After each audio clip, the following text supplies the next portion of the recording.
哦，一下踢到了颈部，再打身体，又一次，又一次，平勾，哇，击倒，漂亮 ，Bittern 很擅长。好的 KO 压上。她是张伟丽都忌惮不已的中国女拳王，区级冠军、市级冠军、省级冠军、全国冠军，这些冠军奖项全部被她一人收入囊中。按辈分来说，张伟丽和严小南理应喊她一声大师姐，毕竟他俩早就转战去了综合格斗，就剩下龚艳丽在搏击界孤军奋战单打独斗。然而龚艳丽并没有让所有观众失望，身为女子散打界最后的希望，龚艳丽只用了半年时间，她便轻松取得了十分耀眼的40连胜，让所有来滑踢馆的外国女选手心惊胆战。俗话说，强者自然有强者来打，保持连胜不败的龚艳丽很快就遭到了强者挑战。她叫贝特伦，是荷兰的黄金女孩，甚至可以说她是荷兰百年难一遇的搏击女奇才。自从踏入职业生涯的那一刻起，那个时候贝特伦才17岁，从那一刻开始，贝特伦就从来没有输过任何一次比赛，39战39胜37次 KO 的战绩，足以让贝特伦稳稳地走进名人堂，世世代代让拳迷粉丝记住贝特伦的名字。话就不多说了，来让我们欣赏一下龚艳丽的精彩表现。红色短裤是龚艳丽，黑色长裤是荷兰选手贝特伦。一位来自于荷兰的女将，8年没有输过，从16岁开始，战力在这个级别上绝对是世界一姐的 Bittern， 而且在自己的职业拳击3战全胜 ，MMA 2战全胜，而且我们才知道有可能还是 Ronda Rousey 的这个弟子啊。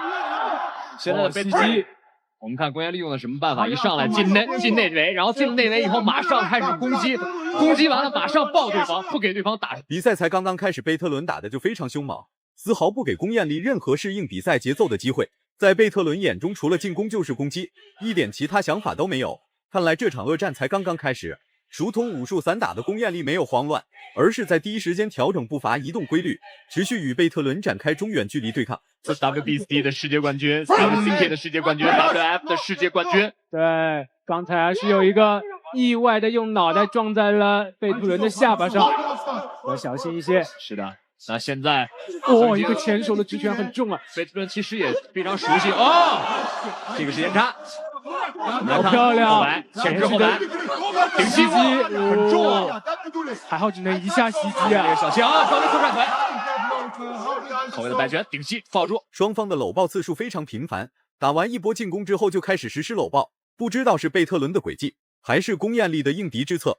武术散打出身的龚艳丽自然不喜欢在内围展开对抗，这就说明贝特伦有主动搂抱的嫌疑。消极比赛被发现的话会吃黄牌的，怪不得贝特伦能连续保持8年不败，原来是在利用比赛规则的红线持续获利。个前手，这次没打到哦，小心！龚艳丽冲进去的危险性很大呀。没错 ，Bittern 可是已经干掉了王可涵，又来也干掉了鄂美蝶。现在中国女子的顶梁柱就在龚艳丽身上。龚艳丽现在就是抱着对手不能摔啊！没错，现在王可涵成了 Bittern 的这个队友，也是他非常非常好的朋友。可能王可涵再次打 Bittern 的机会可能不太大。张铁刚老师已经警告了龚艳丽。龚艳丽身为中国女子散打界的一姐，在此之前她打败了很多女子散打选手，其中就包括张伟丽和严小南还有孟博。可以说龚艳丽不会打综合格斗，但绝对不可以说龚艳丽在战力对拼不占优势。不过贝特伦这家伙也不是泥捏的，打起架来一点都不含糊，无论遇到什么困难和阻碍都无法阻止贝特伦发起主动进攻。前摆很扎实的一个前摆拳。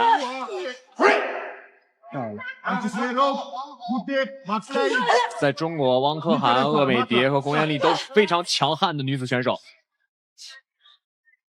而贝特伦在世界级在55公斤这个级别。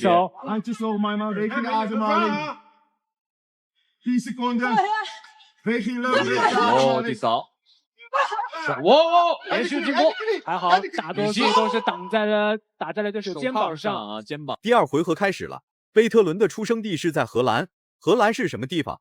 那可是盛产搏击冠军的地方，很多搏击冠军和踢拳冠军还有综合格斗冠军都与荷兰这个国家有关联。从贝特伦身上就可以清晰看出，他从17岁就开始连胜，所迎战的对手也是层出不穷，越打越强。但贝特伦每一次都能取得胜利，足以证明龚艳丽这一次是真的遇见了强敌。裁判在警告，残暴要尽量减少啊！策划波，龚艳丽这个时候面对第二回合是Bittern的强势局啊。后手来到，哦，要压点了吗？对，刚才又是用脑袋撞到了贝特伦啊。压点了。这样的话一分消极，那龚彦丽就更不好打了。直接进攻，你就直接进攻，进攻分开了。因为龚彦丽的脑袋前倾撞到了贝特伦，导致龚彦丽被扣除了1分。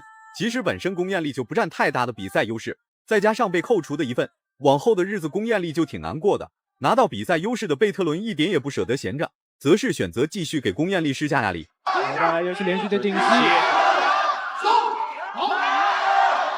先打他肚子，再打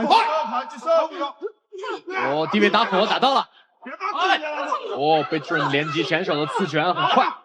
不要退，打他肚子。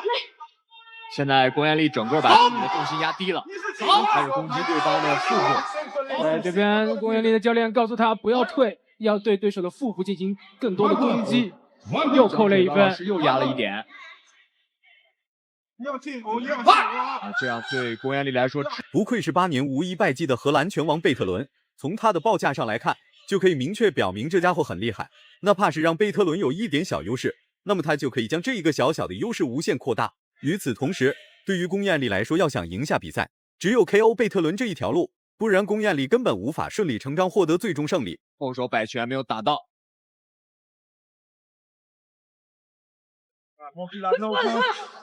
龚彦丽锁定。漂亮啊，用膝尖的这个位置，而他顶击的时候带一个起跳的动作。没错，提胫骨扫标准。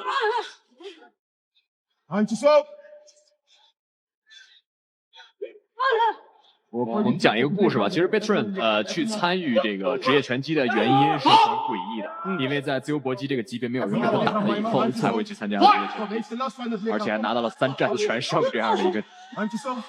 另外他还打过 MMA 啊，还是在隆纳。这场比赛的结果对于谁来说都很重要，尤其是龚彦丽，她在中国擂台打了这么多年的比赛，阻止了几十位外国选手的攻击，但自身的名誉和名气并不是特别高涨，只需这一次胜利，龚彦丽便可以证明自己的实力。毕竟贝特伦这家伙无容置疑真的很强大。到了第3回合，贝特伦又开始搞事情，示意裁判龚彦丽有撞脑袋的嫌疑。撞到了。对，刚才是一头顶在了贝特伦的脸上。扫踢。可能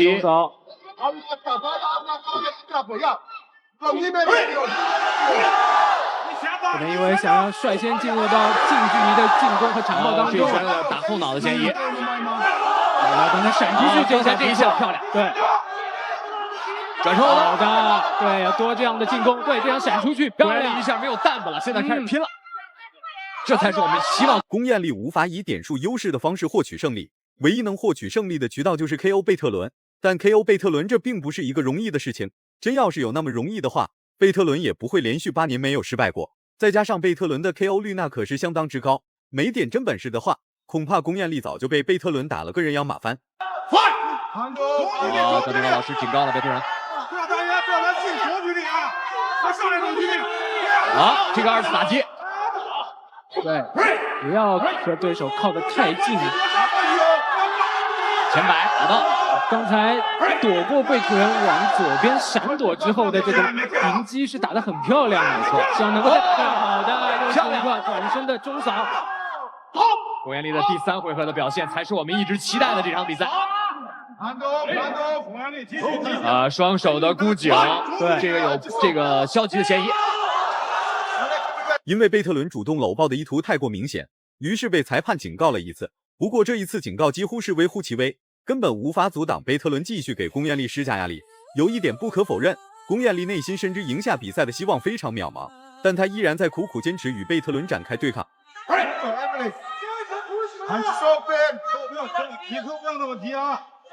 龚彦丽可以让对手先主动出拳之后进行躲闪的迎击，因为如果他率先发动进攻的话，距离是有些远。没错 ，Bertrand 的连续进攻，连续前后。龚彦丽这场比赛的战术还是用的不错的，一旦失去自己擅长的中劲，好的，漂亮，侧踹，倒踢。很多外国选手对于中国的侧踹腿都是防御能力很低的，因为不习惯。再来一个转身的边腿，二踹。哦，郭彦丽的战术很简单，用步子和身法移进去，给对方中距离直接打住。其实龚彦丽想的非常简单，就算输也要体体面面，并不能让他人看不起中国武术散打。就在贝特伦准备对龚彦丽发起最后一波进攻的时候，龚彦丽当即就给贝特伦来了一记转身边拳。最后1秒钟，龚彦丽在最后1秒钟 KO 了贝特伦，这个情况非常的意外。压上的 KO， 哇，太厉害了，龚彦丽，这是超级大翻盘。这场转身的逆天局的比赛，哇，8年没有败的贝特伦，竟然在最后1秒被人 KO 压上了一拳。哇，太棒了！我们看到，现在龚彦丽都不敢相信自己现在的表现。哦，贝特伦在这边已经是失去了意识。我天哪，大家再看，哇，这个情况吓坏了裁判和解说员，台下的观众也被吓了一大跳，根本不相信眼前所发生的一幕是真的。最终龚彦丽获得了比赛胜利。如果满分是100分的话，你会给龚彦丽打几分？